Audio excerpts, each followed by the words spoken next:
la patente ce l'ho e me la tengo. Chi è contento è bene, che no, non mi interessa.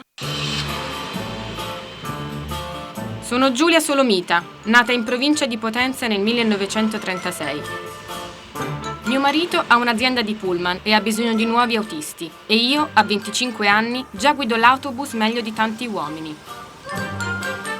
Ma non è facile, perché nel 61 nessun ingegnere della motorizzazione si prende la responsabilità di darmi la patente D pubblica, quella per gli automezzi grandi. Nessuna donna l'ha mai chiesta prima di me. Uno di loro mi dice che solo un pazzo darebbe quella patente a una donna. Signora, poi questa patente finalmente l'ha presa. Ma quel giorno è cambiato qualcosa nella sua vita? Beh, sono cambiate tante cose, ma poi abbiamo fatto un gran pranzo quel giorno, sono venuti tutti dottori, sacerdoti, insomma farmacisti. Tutti gli amici. I vecchi in paese non sono d'accordo. Perché la donna non può arrivare a superare un uomo.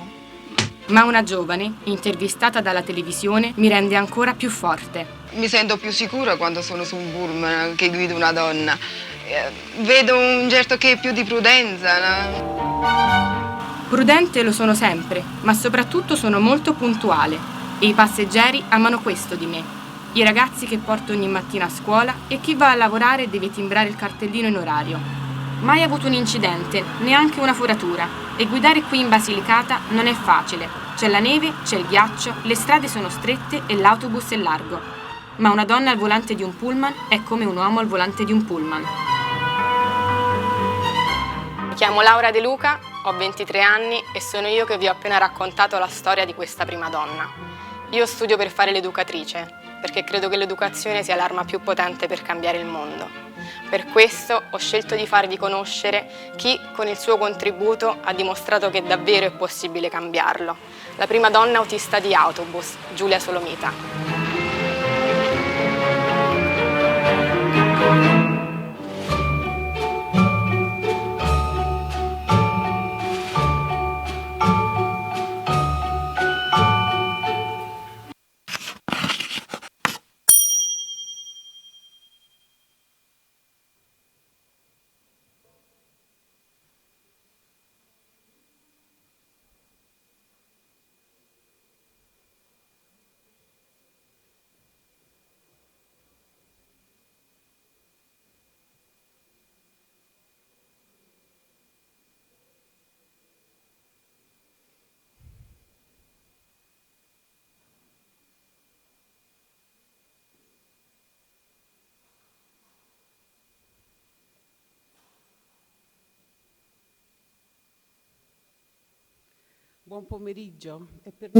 Good afternoon. For us, it's a great pleasure and honor to have here the Minister for South and Territorial Cohesion, Mara Carfagna, who is going to be interviewed by Simona Sala, Director of Giornale Radio Rai and Radio Uno.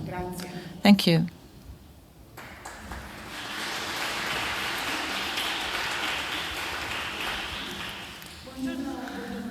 Good morning, Minister. Good morning. Thanks for the invitation. It's an honor and pleasure to be here. Thanks also to Linda Lara Sabatini. Congratulations.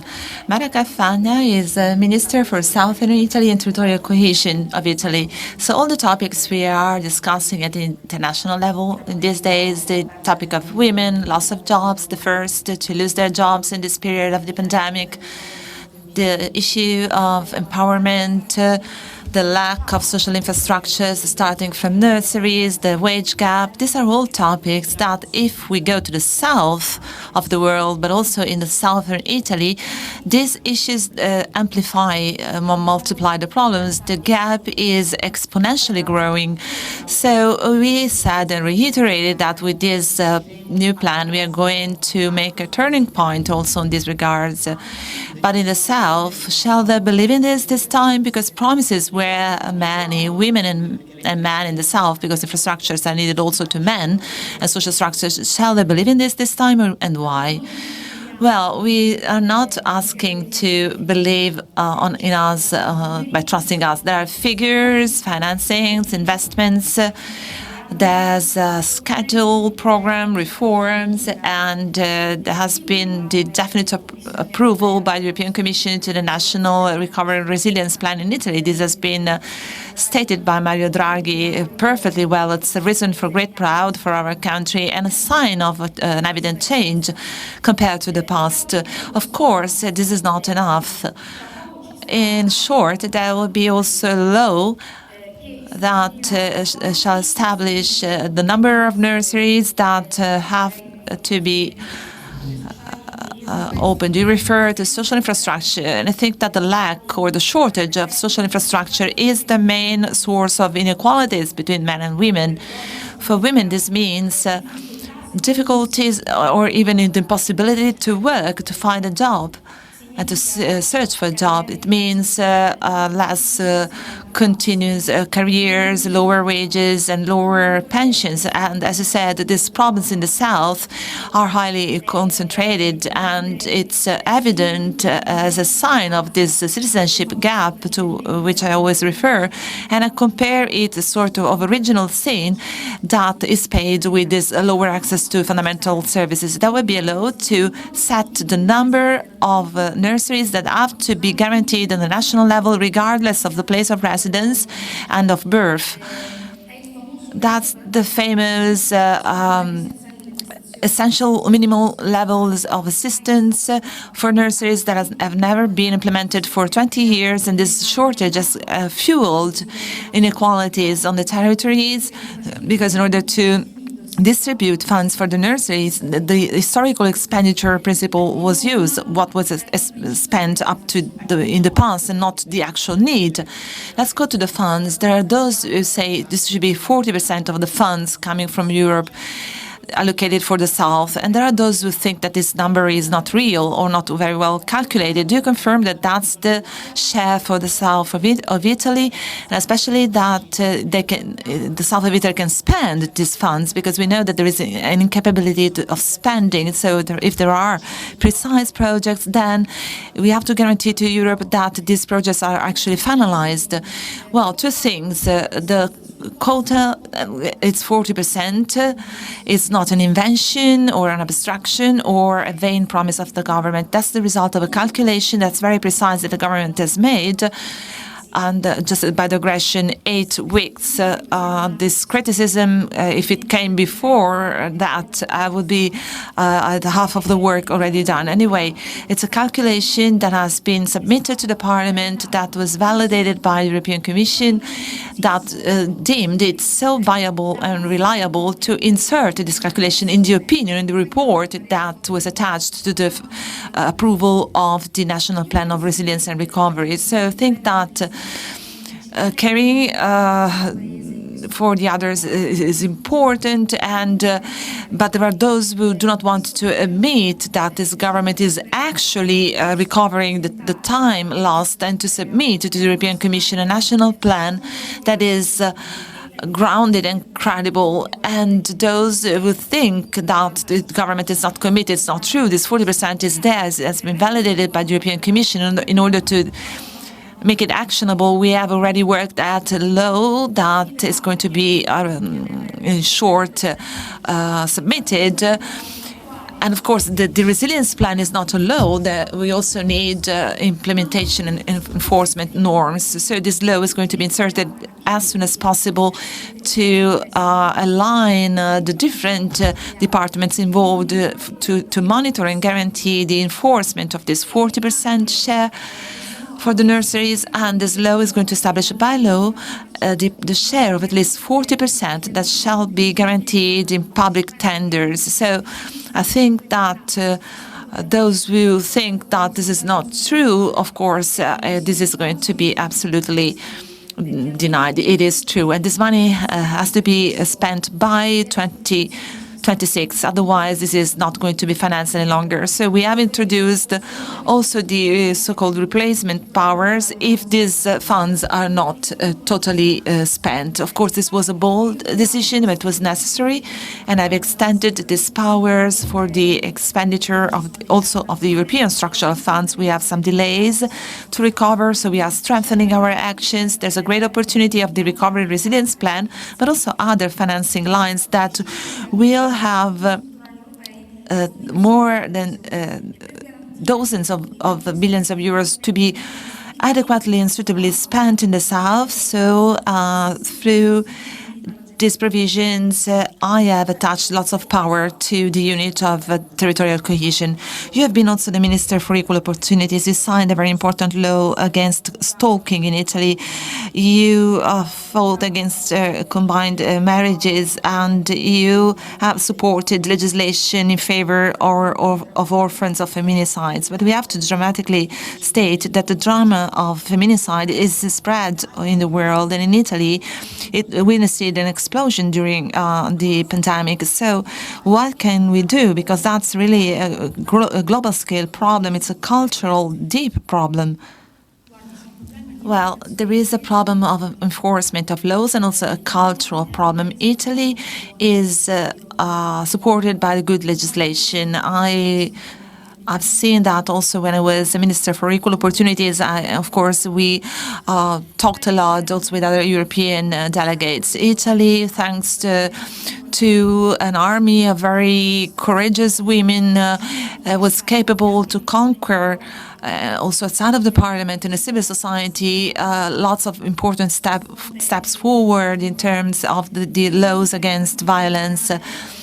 I cannot stop thanking the judges and the police forces for their daily work to protect the freedom and the independence of women. And I cannot but reiterate and ask again and again to the court, to the judge, to enforce the rules approved by the parliament with a strict rigor without neglecting any detail, because sometimes the details do make the difference between the life and the death of a woman. So we have the laws, we have to apply these laws suitably. And that is a cultural issue. The schools can do a lot. These are the places where education has to be promoted to the respect of the others, to counter any discrimination and stereotypes. And these are the places where the signs of discomfort of girls and young women do not have to be neglected. I know that tomorrow there will be the Girls G20. That's a wonderful initiative. So let me express my congratulations and appreciation. I really appreciated the idea of having a national plan against gender stereotypes, because the cultural root problem depends on stereotypes that are deeply rooted, and it's difficult to be dismantled. The reports of the women are more and more less reliable. The word, the voice of the woman is not taken in the same consideration as that of the man, is not taken seriously. There are, unfortunately, certain environments or family situations where this happens, and the patriarchal authority is stronger, it's more accepted in men. So there is a cultural problem, and it is depending on stereotypes and biases that have to be erased and dismantled fiercely, starting with the schools. You have anticipated my further question on stereotypes. In Radio Uno, with the European Commission, we relaunched the No Women, No Panel advocacy campaign to guarantee the presence of women in the public debate, the commissions. We have seen the task forces. Civil society had to lately to recall in the setting up of the task forces the presence of women experts. So in the Women 20, we know that there will be a decalogue against stereotypes against women. Those who say we didn't find any woman expert in that field, it's nonsense. We all know that women by now have the same competences as men. So, for the first, what would be your priority in these 10 provisions against stereotypes? The first items, I would certainly strengthen and support the role of the school extending the school obligation up to 16 years at the European level, because education stands for the strongest weapon of freedom and independence and empowerment of women. But the school is also the place where it is learned, and I think the many foreigners, the daughters of migrants who attend our schools and really want to comply with our laws and traditions, and the school is the place where you learn the existence of certain laws that have to be guaranteed, the existence of fundamental rights that have to be guaranteed by our laws in our countries. And it's also the issue of the textbooks. More than once, we've seen the report stating that some textbooks, well, I can think that there was a biking competition where women could be awarded as prizes domestic tools for cleaning. Anyway, there are so many situations. Yes, I think that we need to, again, insist in the school, also the first job experiences during the school period are important to start raising awareness in girls and how important it is to be independent. And in the South, the problem is much higher, so we need really to counter the problem of early school dropouts, because when this happens, it means that for girls, very often it means they are condemned to the destiny of being subjected to the male authority. That could be the brother or the father dominating. So we really have, again, to counter a school dropout. As for stereotypes, if we Google your name on Wikipedia, before getting to the fact that you are a minister, and more than once, because you was a former minister and you've been in politics for more than 20 years, we read politician, former model, showgirl, and then only minister. Well, it's a time sequence. It's a personal question, but it's also a social question. When you joined the political world, I was there, so I remember that very well, because I was following the political journalism. You had to fight many stereotypes. So what can you say to the girls approaching the world of adults in different sectors? And then, what did you think when you saw Miss Myanmar on the podium of Miss Universe, fighting so passionately and so fiercely to testify the coup d'etat that was in Myanmar? What was your impression? Well, I joined politics with a very heavy burden of biases on my shoulders. It was very hard and difficult to eliminate these stereotypes and biases. It's difficult and really struggle, but it is less difficult today as it was in the past for our grandmothers and mothers. I think that a gaze full of biases that some men still today turn to the eyes of the women in many sectors, because my experience is similar to the experiences that many women had over the last 20 years in the world of the university, science, research, professions, politics, institutions. This gaze full of prejudices that is still present, and it happens to me sometimes still today. It's a gaze that is out of time by now, out of date. These men are sort of dinosaurs being extinguished, and they have to be treated as such. They are annoying. It's a gaze that raises rage, but it is being increasingly reduced. And also these male biases that are still there, like what happened to Ursula von der Leyen, Erdogan, who denied her a seat, and the complicity of the president of the European Council. It's not absolutely acceptable compared to the Erdogan episode. I think that the relations of power are changing. So being peer-to-peer with a woman and obeying to a woman 20 years ago was considered a sort of crime. Today, it is quite common. Tomorrow, it will be normal. So what I thought when I saw Miss Myanmar, well, those who have such a visible role, I think our football players, they have a social responsibility and a huge accountability, and they have to be aware of this and have to put it into practice. So I couldn't but appreciate and share that passion when a lot has been debated also, the bending down to testify her fight against racism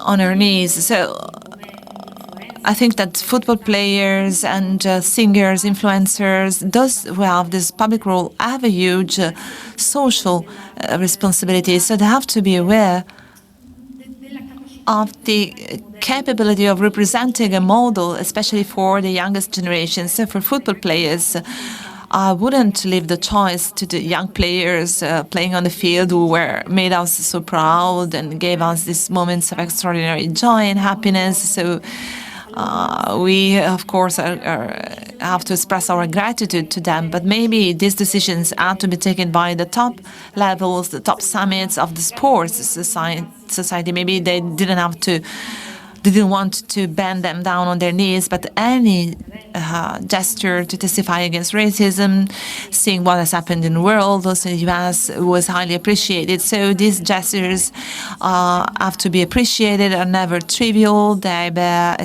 very deep meaning and have an educational function. So to conclude, I think I agree with what our chair said, that to achieve gender equality, we have to be challenging. Well, generally, I always agree with what Linda Laura says, in principle. But of course, yes, it's a challenge, and we have to be prepared to face this challenge. And I know we will live up to our promise. Thank you. Thank you to the Minister. I wish you a fruitful work. Okay.